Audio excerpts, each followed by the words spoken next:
if they're the regular or the sub. If they're the substitute after I've heard the regular in that chair, how well match what the regular does, but I still hear their own personality, and they're sensitive in the attention to detail and good intonation that it's easy to play in tune.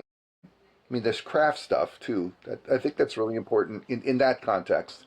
Our goal is always to sound like a specialist on every one of our instruments. Like you said, I'm not an orchestral flute player, but I can play one on TV. You should be able to do it really credibly. So if you've got a beautiful flute sound, they've clearly studied. They're in control of their dynamics, of the sound at all the dynamic levels, which is our goal. And they're musical, but it's imitating the person. It's musical in the context of what we're doing. The idea is not to be known in a pit orchestra situation when you're the sub.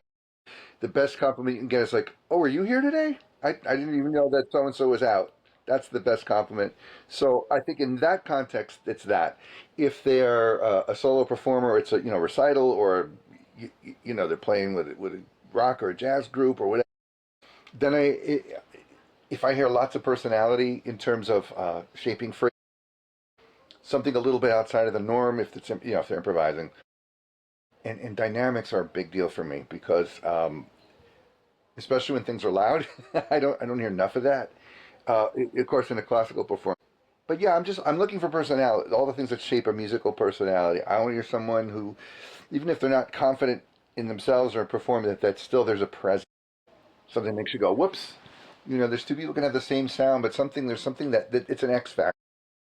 I look for an X factor, and mm, do it.